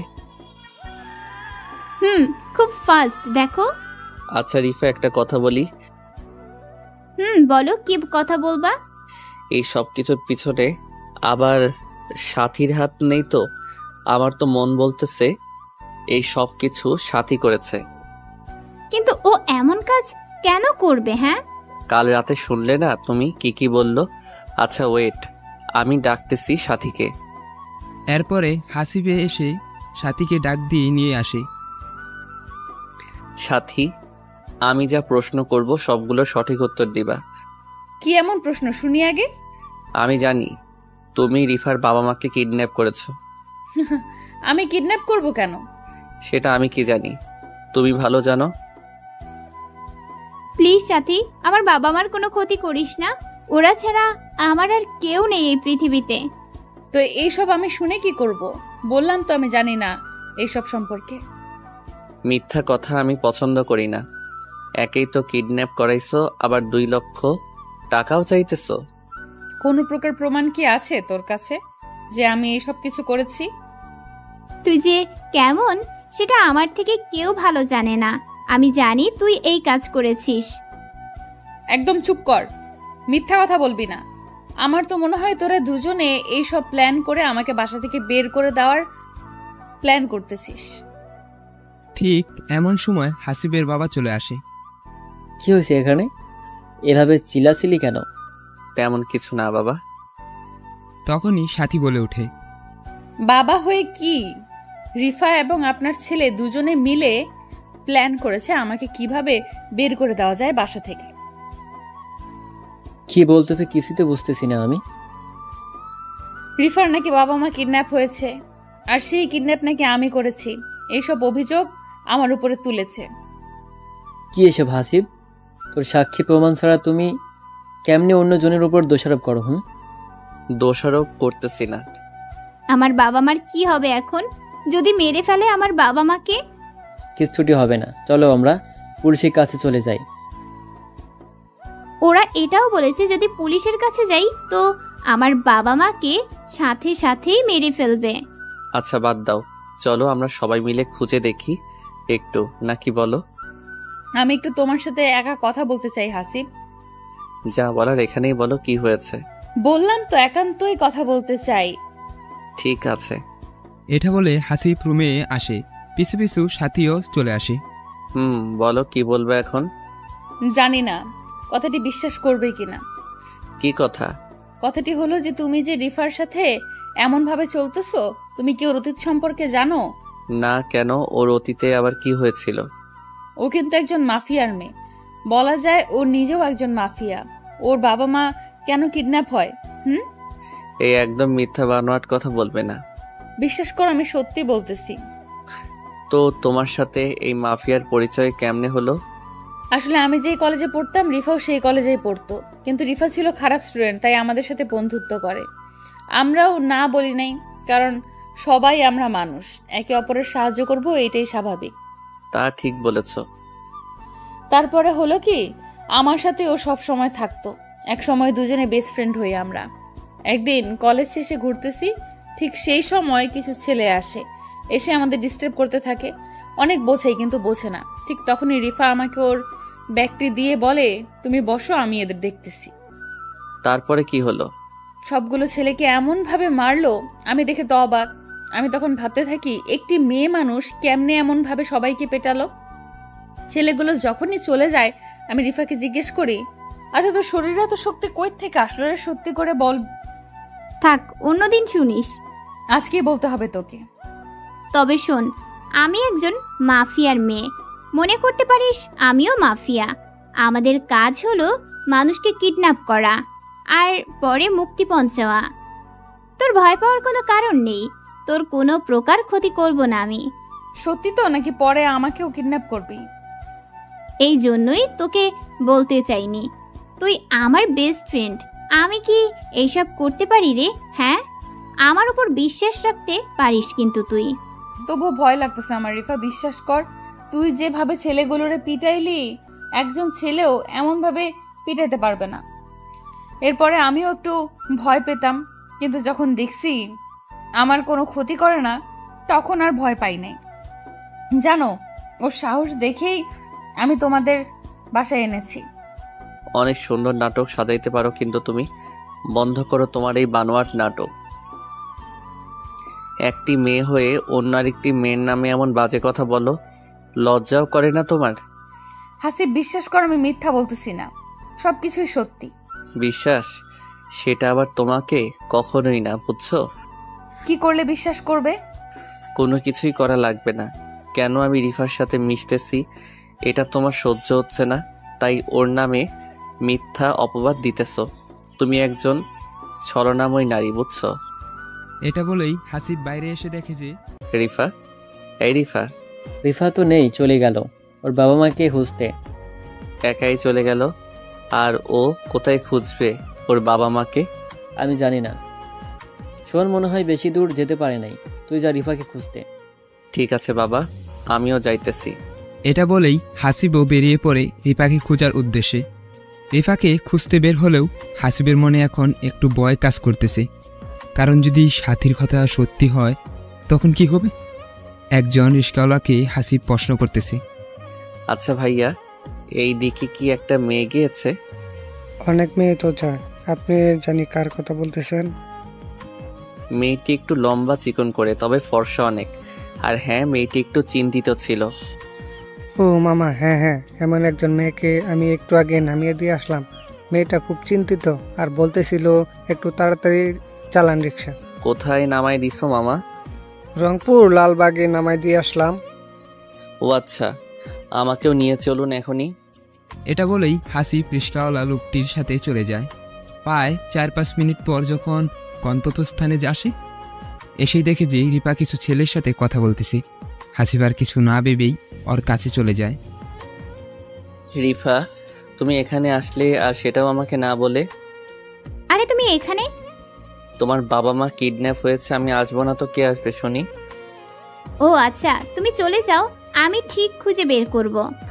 চলে যাব মানে? কি সব বলতেছো? আমি চাই না আমার জন্য তোমার পরিবারের কারোর কোনো ক্ষতি হোক। একদম চুপ করো আর বলো, এই ছেলেগুলো কে? আর তুমি বা কি করতেছো এদের সাথে? আসলে এরা হলো তোমার গ্যাং, তাই তো? গ্যাং মানে? আর মিথ্যা বলবে না। আমি জানি তুমি একজন মাফিয়ার মেয়ে। ও, সবটা জেনেই গেছিস তবে? সাথী বলেছে। ও সত্যি বলেছে হাসিব, আমি একজন মাফিয়ার মেয়ে, অনেক খারাপ। আমার কাছে এতদিন লুকাইছো কেন? কারণ যদি আমি বলতাম, তুমি আমার সাথে জীবনেও মিশতে না। তাই বলে তুমি এত বড় সত্যিটা লুকাই রেখেছো? প্লিজ হাসিব, আমাকে মাফ করে দিও। আর আমি চাই না আমার জন্য তোমার ক্ষতি হোক। কিন্তু আমি তো তোমার পিছু ছাড়বো না। আর চলো, আমিও যাব তোমার সাথে, তোমার বাবা মাকে উদ্ধার করতে। না, তোমার ক্ষতি হবে। বলে হোক, কিন্তু তোমাকে একা যাইতে দিব না। এমন পাগলামি করিও না তো হাসিব, তোমার কিছু হলে তোমার বাবা মার কি হবে? হ্যাঁ, সমস্যা নাই, চলো। এরপরে হাসিবের এমন জুড়িতে রিফাও আর না করতে পারেনি, তাই বাধ্য হয়ে হাসিবকেও নিয়ে যাইতে চায়। তুমি যাবে, কিন্তু খুব সাবধানে থাকতে হবে। কেন? কারণ ওদের কাছে অনেক অস্ত্র আছে। কি বলো এইসব? ওরা অনেক খারাপ মানুষ। আচ্ছা, তোমাদের কাছে নেই অস্ত্র? আছে, আমাদের কাছেও অনেক আছে। তুমি কি চালাইতে পারো অস্ত্র? পারি। ও আচ্ছা, ঠিক আছে। তোমরা কি জানো তোমার বাবা মা কোথায় আছে এখন? জানি, এখান থেকে 2 কিলোমিটার দূরে একটি পরিত্যক্ত বাড়িতে রেখেছে। আচ্ছা ঠিক আছে, চলো তবে। আমি আবারও বলতেছি, সাবধানে থাকতে হবে তোমাকে। এরপর হাসিব, রিপা আর কিছু ছেলে সবাই মিলে গন্তব্যস্থানে যায়, কিন্তু গিয়েই দেখে যে পুরা বাড়িতে লোকজন পাহারা দিতেছে। প্রায় 15-20 জন লোক হবে। এমন সময় রিপার ফোনে আমার কল আসে। হ্যালো, কোথায় যাইতে হবে আমাদের এখন? ফোনের স্পিকার থাকার কারণে সব শোনা যাইতেছে। বাড়ির ভিতরে চলে আসো, আর হ্যাঁ, কোনো চালাকি করতে পারবে না। যদি করো তোর বাবা মাকে শেষ করে দেব। ঠিক আছে, যাচ্ছি। রিফা কি হলো? তুমি বাইরে থাকো হাসিব, আর নাও একটি অস্ত্র তোমার কাছে রাখো, কিছু হলে ব্যবহার করবে। আমিও ভিতরে যাব। প্লিজ দয়া করে ভিতরে যেও না, তুমি বাইরে থাকো। ঠিক আছে, আমি বাহিরে আছি, কিন্তু তোমরা যদি বাহিরে না আসো আমার কিন্তু ভিতরে চলে যাব। ঠিক আছে। এরপর হাসিব বাইরে থাকে আর রিপাও ছেলেগুলা ভিতরে যেতে থাকে। এমন সময় একজন ছেলে রিপাকে বলে ওঠে, আপু, তুমি এই ছেলেটাকে চিনো? তোদের দুলাভাইও হবে। কিন্তু আপু, একটি কথা বলতে চাই, তুমি আবার কি পাবো না পাবো? বল, কি বলবি? আপু, এই ছেলেটাকে আমি চিনি, ও গোয়েন্দা। তোর মাথা ঠিক আছে, পাগল একটা? আপু, সত্যি আমি এমন একজনকে দেখেছি। মানুষের মতো কি মানুষ থাকে না? হ্যাঁ থাকে, কিন্তু আমার বিশ্বাস এই লোকই ওই লোক। একদম চুপ কর, আমি হাসিবকে ভালো করে চিনি, ও গোয়েন্দা না। আচ্ছা আপু, সরি।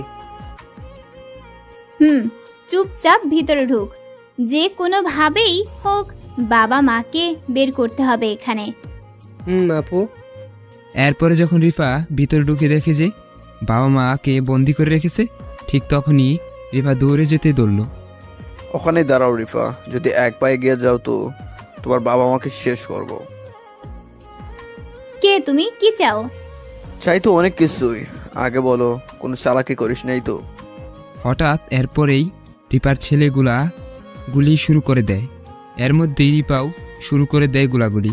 প্রায় এক পর্যায়ে যখন সবকিছু থেমে যায়, তখন রিপা দেখে যে ওর বাবা।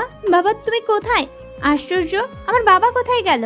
ঠিক তখনই একজন বলে ওঠে, তোমার বাবা আমার কাছে রিফা। এটা দেখে তো রিপা পুরো অবাক, কারণ হাসিব কখন ভিতরে আসলো। তুমি এখানে? হাসিব মানে বুঝলাম না, কখন ভিতরে আসলে? আমার কাছেই তো সঠিক সময় সঠিক স্থানে আসা। মানে কি বলতেছো তুমি? কিছুই তো বুঝতেছি না আমি। মানে হলো আমি একজন ডিবি পুলিশ। এটা কিন্তু ফাজলামো করার টাইম না হাসিব। তোমার সাথে ফাইজলামি করার সময়ও আমার নেই, বুঝছো? তোমার বাবা একজন এই দেশের জঘন্যতম ব্যক্তি, যার নামে হাজার হাজার ব্যক্তির পরিবার আজ রাস্তায় নেমেছে। তোমার বাবার জন্যে আমার নিজের মামা মারা গিয়েছে। তোমার বাবা এই আইনের চোখে একজন খুনি, যার একটাই শাস্তি মৃত্যুদণ্ড। হাসিবের মুখে এমন কথা শুনে যেন রিপার বুক থর থর থর করে কাঁপতে থাকে। না, আমার বাবা খুনি না। মিথ্যা চাপা থাকে না রিফা, আর তুমিও একজন মাফিয়া, যার বিচার আদালত করবে। আমি শুধুমাত্র আমার দায়িত্ব পালন করব। তুমি এইসব জানলে কেমন করে? তোমার সম্পর্কে আমি অনেক কিছুই জানি, যেটা তুমি জানো না। মানে? তুমি যেই দিন বউ হয়ে আমার বাসায় আসলে নাটক করতে, সেই দিনেই তোমাকে চিনে ফেলেছি আমি। তুমি আমাকে চিনলে কেমনে?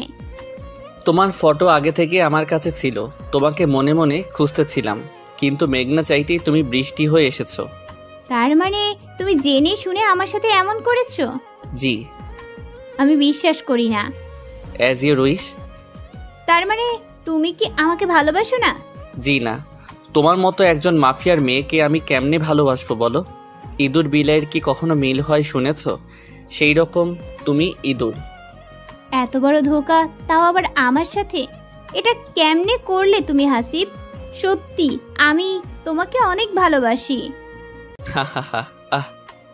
হাসিবের এমন হাসি দেখে সেই ছেলেটা আবার রিফাকে বলতে থাকে, আপু, আমি তোমাকে বলেছিলাম না এই ছেলেকে আমি আগে দেখেছি, এ একজন পুলিশ। তুমি আমার কথা বিশ্বাস করো নাই, এখন কি হবে আমাদের? কিচ্ছু হবে না, চুপ থাক তুই। রিফা, রাইফেল সব নিচে রাখো, না হলে আমি তোমার বাবা মাকে গুলি করতে বাধ্য হব। তুমি আমার সাথে এত কিছু করেও বলতেছো আমাকে ভালোবাসো না? এটা ব্যাপার না, কিছু কিছু কাজে এমন করে হয়। ছি হাসিব, তুমি এমন করলে? আমি বুঝেছি সাথী তোমাকে আমার সম্পর্কে আরো কিছু বেশি বলেছে। বলেছে। ও অবশ্য বলতে চাইনি। আমি রিফা বলতেছি, আমি ছাড়া তোমার জীবনে কেউ থাকবে না, সাথীকে আমি শেষ করে দিব। এই পেঁচাল বন্ধ করো। আমি এত সহজে ধরা দিব না হাসিব। আমি শুধুমাত্র তোমার জীবনে বউ হয়ে থাকতে চাই। একদম চুপ থাকো বললাম, না হলে তোমার বাবা মা কিন্তু আমার হাতে আছে। থাক। এখানে কিন্তু সাথীর কোনো দোষ নেই। আছে, দোষ অবশ্যই আছে। আমার নামে তোমাকে এত কিছু বলেছে আমি জানি না। বিশ্বাস করো রিফা, সত্যি বলতেছি। একদম চুপ থাকো। আমি চেয়েছিলাম এইসব ছেড়ে দিয়ে একটা নতুন জীবন শুরু করব, কিন্তু সাথী সেটা করতে দিল না। এখানে কোনো দোষ নেই বললাম না। আছে না নেই সেটা আমি ভালো জানি। অনেক বুঝাইছি তোমাকে, এখন কি তুমি নিজেই ধরা দিবে নাকি আমার আসল রূপটা বের করতে হবে সেটা বলো। আমি তো কোনোভাবেই ধরা দিব না সাথীকে শেষ না করা পর্যন্ত। সাথী সবকিছু বলেছে, আর ও আর আমি এইসব প্ল্যান করেছি, দেখি তুমি সাথীর কি করতে পারো। মানে সাথী তো সবুজকে ভালোবাসতো। বাসতো, কিন্তু ওকে সবুজ ধোকা দিয়েছে, আর সাথীও নিজের ভুলটা বুঝতে পেরেছে। কখন এই সব ঘটনা ঘটলো? যাই হোক বলি তবে সবাইকে, আপনারা তো জানেন সাথীর বোন হিয়া আর হাসিব একজন রাতে ছাদে বসে কথা বলতেছিল। সেই দিন কিন্তু সাথী ওদের সব কথা শুনেছিল আর ভাবছিল সবুজ তো আমাকে ধোঁকা দিছিল, কিন্তু এই হাসিব তো কোনো প্রকার ধোঁকা দেয়নি। সবুজ যদি আমাকে ভুলে নতুন কোনো মেয়েকে নিয়ে থাকতে পারে, তো আমি কেন পারবো না হাসিবকে ভালোবেসে তার সংসার করতে? এটা ভেবে হাসিবকে সেই রাতে বলে, হিয়া তুই আর হাবিব কি করতেছিস এত রাতে ছাদে? না আপু, কিচ্ছু না। আমার ঘুম আসছিল না তাই ছাদে আসছি, কিন্তু একটু পর দুলাভাইও আসলো তাই গল্প করতেছি। ও আচ্ছা। হাসিব রুমে চলো তো, কথা আছে। অনেকে বলতে পারেন ভাই সেই দিনের রাতে সব কাহিনী কি মিথ্যা ছিল? ভাই সব মিথ্যা ছিল। তো সাথীর কথা মতো হাসিবও পিছে পিছে আসে হাসিবের রুমে। সাথী বলো কি বলবা? সরি, আমাকে মাফ করে দিও। আমি আমার ভুল বুঝতে পেরেছি। আমি ভুল মানুষকে ভালোবেসেছিলাম, তোমাকে অনেক কষ্ট দিয়েছি, অপমান করেছি। এটা বলেই পা ধরে কান্না করতে থাকে সাথী। তোমার ভুল বুঝতে পেরেছো এটাই অনেক। তবে তোমাকে তখন মাফ করব যখন আমার কথার উত্তর দিবা সত্যি সত্যি। বলো কি কথা? রিফ একজন মাফিয়া, ওর বাবা মাও মাফিয়া, কিন্তু তুমি চিনো কেমনে? একসাথে পড়াশোনা করেছি, ও আমার বান্ধবী হয়। তুমি কি জানতে ও মাফিয়া? একটু একটু জানতাম, কিন্তু আমার সাথে সম্পর্ক ভালো ছিল। তুমি জানো আমি একটা অফিসে চাকরি করি, আমি একজন ডিবি পুলিশ। কি বলো তুমি এইসব? যা বলছি সব সত্যি। এখন তোমাকে যা বলতেছি বাসায় গিয়ে ঠিক এমন এমন কাজ করবা, রিফাকে বুঝতেই দিবা না। কিন্তু না কেন? ওদের জন্য অনেক মানুষের জীবন চলে যাচ্ছে। সো ওর বাবা মাকে ধরার জন্য সাহায্য করো, তবে তোমাকে ক্ষমা করব আমি। হাসিবের মুখে এমন কথা শুনে সাথী নিরুপায় হয়ে রাজি হয়ে যায়। ঠিক আছে। তুমি জানোই না সাথী ও কত ডেঞ্জার, বুঝছো? আচ্ছা তুমি যেটা ভালো বুঝো। হাসিবের কথা শেষ হতে না হতেই রিফা বলতে থাকে, ও আচ্ছা এই কাহিনী। এটা সত্যি হাসিব, তুমি আমার না হলে আমি তোমার জীবনে কাউকে রাখবো না। এসব জেলে গিয়ে ভাবিও অনেক সময় পাবে।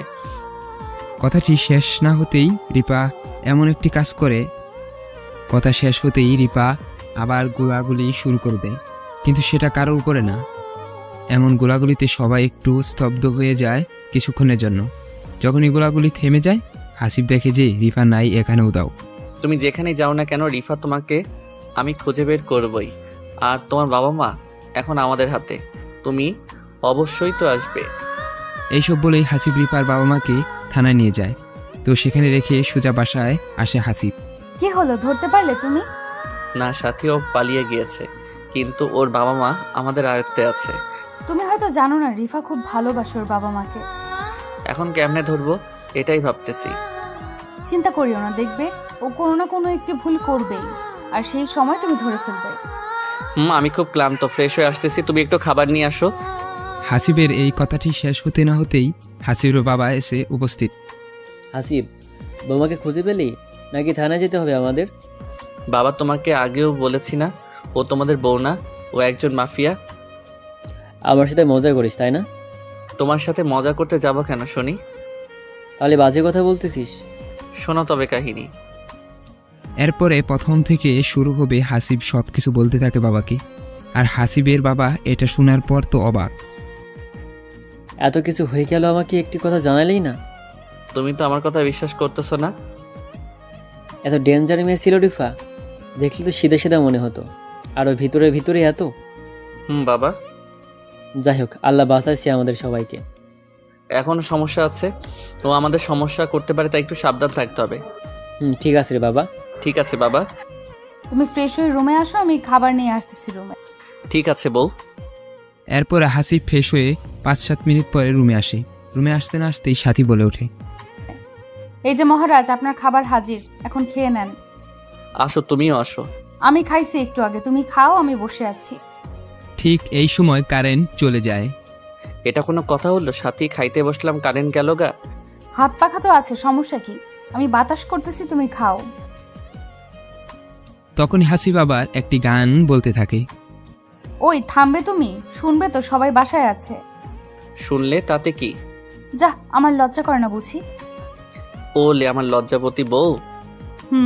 তোমার এই তো আমি। এখন খাও তো তুমি। আচ্ছা, খাচ্ছি। এরপর হাসিব গাইতে থাকে, অন্যদিকে সাথে হাত পাখা দিয়ে বাতাস করতে থাকে। এই মুহূর্তটা এতটাই সুন্দর যা বলার ভাষা নেই। কারণ একজন স্বামী কঠোর পরিশ্রম করে আসবে আর স্ত্রী হাত পাখা দিয়ে বাতাস করবে, এর মতো সুখের অনুভূতি আর হয় না মনে হয়। জানো সাথী, আজ অনেক ভাত খাইলাম। আচ্ছা। তোমার হাত পাখার বাতাস যেন আমার প্রাণ ছুঁয়ে দিল, তাই আজ একটু বেশি খেয়ে ফেলেছি। আচ্ছা, প্রতিদিন এমন করে হাত পাখা দিয়ে বাতাস করব আর তুমি খাবে। ঠিক সেই সময় আবার কারেন্টটা চলে আসলো। কারেন্ট আসার আর সময় পেল না, আর 1 ঘন্টা পরে আসলে কি এমন হতো? আচ্ছা, ফ্যান বন্ধ করে তোমাকে বাতাস করি। আরে না, আমার বউকে আমি কষ্ট দিব না। এরপর হাসিব খাওয়া দাওয়া শেষ করে একটু কাজের জন্য বাইরে যায়। কাজ শেষ করে প্রায় 2-3 ঘন্টা পরে আবার বাসায় আসি। এসেই দেখি যে সাথী গোসল করে এসে চুল শুকাইতেছি ব্যালকনিতে।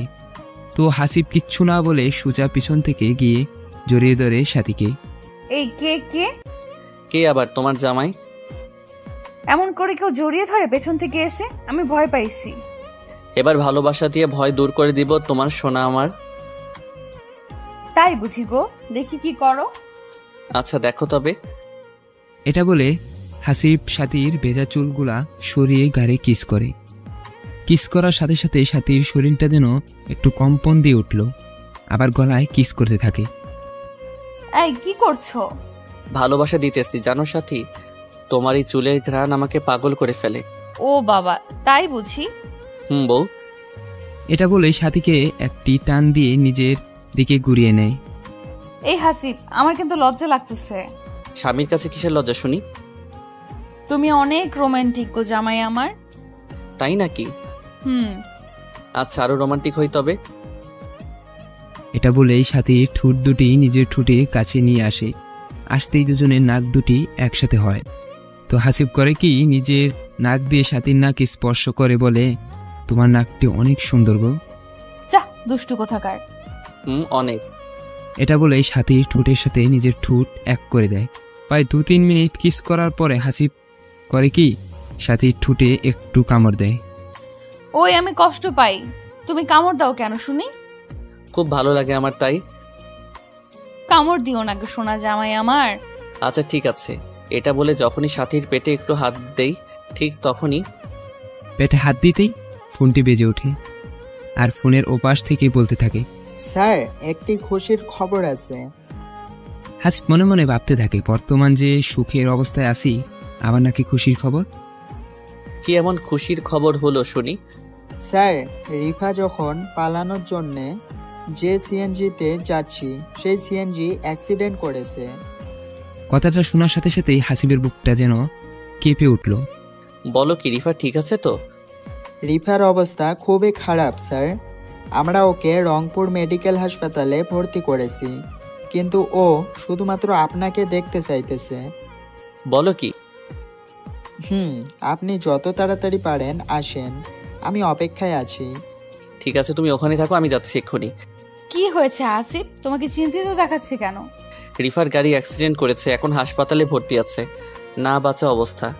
ওখানে এখন যাইতে হবে। আমিও যাব তোমার সাথে। আমাকে নিয়ে চলো। কিন্তু কোনো কিন্তু না, চলো আমাকে নিয়ে। এরপর হাসিব সাথীকে নিয়ে সোজা হাসপাতালে চলে আসে কিছুক্ষণের মধ্যেই। এসেই দেখতে পায় যে রিপা একটি বেডে চিকিৎসাধীন অবস্থায় শুয়ে আছে। তো হাসিবকে আর সাথীকে দেখতেই উঠতে চেষ্টা করে। ওখানে শুয়ে থাকো, আমি যাচ্ছি তোমার কাছে। এটা বলে হাসিব সোজা রিপার মাথার কাছে বসে। চিন্তা করিও না রিফা, সব ঠিক আছে। আমি মনে হয় আর বেশিক্ষণ বাঁচবো না হাসিব। মারা যাবার আগে কি তোমার কোলে আমি একটু মাথা রাখতে পারি? কথাটি শোনার সাথে সাথেই হাসিব রিপার মাথাটা কুলে নেয়। আরে পাগলি, তোমার কিচ্ছু হবে না। না হাসিব, আমার সময় বেশি নেই। সাথী, এইদিকে আয় না, দরজার ওইখানে কি করিস? সাথী কান্না অবস্থায় বলতে থাকে, আজ আমার জন্য তোর এই অবস্থা হবে আমি ভাবতেই পারি নাই। আমি যদি জানতাম, বিশ্বাস কর, তোকে কখনো এই বাসায় আনতাম না। পাগলি একটা, আমার কপালে যে এটা ছিল রে, এখানে তোর কোনো দোষ নেই। আমার পাপের সাজা আমি পাচ্ছি। একদম চুপ থাক। সাথে একটি কথা বলি শোন, হাসিবকে কখনো কষ্ট দিস না। জানিস হাসিবের বাবা মা অনেক ভালো। তোরা যখন বিয়ের পরে গেলি ঘুরতে তোমাদের বাসায়, তখন জানিস আমাকে এত আদর করেছে যা আমি আমার বাবা মার কাছে কখনো পাইনি। তাই ভেবেছিলাম তোর ডিভোর্স হলে আমি হাসিবকে বিয়ে করব। আমার আগের সব অতীত ভুলে নতুন করে বাঁচবো। তাই আমি এই সব করেছি রে। আমার ব্যবহারে কষ্ট পাইলে মাফ করে দিস। আর কথা দে, হাসিবকে কখনো কষ্ট দিস না। জানিস আল্লাহ আমার কপালে এই সুখ রাখিনি। যাই হোক, আল্লাহ যেটা ভালো বুঝে সেটাই হয়তো করেছে। প্লিজ আমাকে কথা দে না। রিপার মুখে এমন কথা শুনে হাসিব থেকে পুরা রুমের লোক সবার চোখে পানি চলে আসে। আমি তোকে কথা দিলাম, কখনো হাসিবকে কষ্ট দিব না, সবসময় অনেক ভালোবাসবো। এখন ঠিক আছে হাসিব, তুমিও কথা দাও কখনো সাথীকে কষ্ট দিব না। কথা দিলাম। ও হ্যাঁ, আর একটি কথা, আমার বাবা মা তো জেলে, ওদের একটু দেখে রাখিও প্লিজ। ওদের অনেক বয়স হয়েছে, জানি ওরা অনেক খারাপ কাজ করেছে, কিন্তু তবুও একটু খেয়াল রাখিও। হাসি। হাসিবের নামটি বলা শেষ হতে না হতেই রিপা তার নিঃশ্বাস ত্যাগ করে। রিপা মারা যাওয়ার পরে যেন সবাই হতবাক হয়ে তাকিয়ে শুধুমাত্র ওর দিকে, কেউ কোনো কথা বলতেছে না। ঠিক তখনই কিছু পুলিশ এসে বলে, স্যার আমরা এখন কি রিফাকে নিয়ে যেতে পারি? কারণ ওকে চেক করতে হবে। তার কোনো দরকার নেই, আমি ওকে আমাদের নিজস্ব কবরস্থানে মাটি দিব। এরপর হাসিব রিফাকে বাসায় নিয়ে আসে। লোকজন জড়ো করে গোসল দিয়ে সুন্দরভাবে নিজের কবরস্থানে মাটি দিয়ে আসে। কেন জানি মাটি দিয়ে আসার পরে থেকে হাসিবের মন সব সময় খারাপ থাকে। তুমি ইদানিং খুব টেনশন করো, এটা কিন্তু ঠিক না। আমরা তো শুধুমাত্র একটা জিনিসে বর্তমান করতে পারি রিফার জন্য, সেটা হলো দোয়া। সাথী ঠিক বলেছ। এরপর হাসিব ও সাথী দুজনেই সুখে জীবন কাটাতে থাকে। মাঝে মাঝে হাসিব রিফার কবরস্থানে গিয়ে দোয়া করে আসে যাতে রিফাকে আল্লাহ জান্নাত নসিব করে।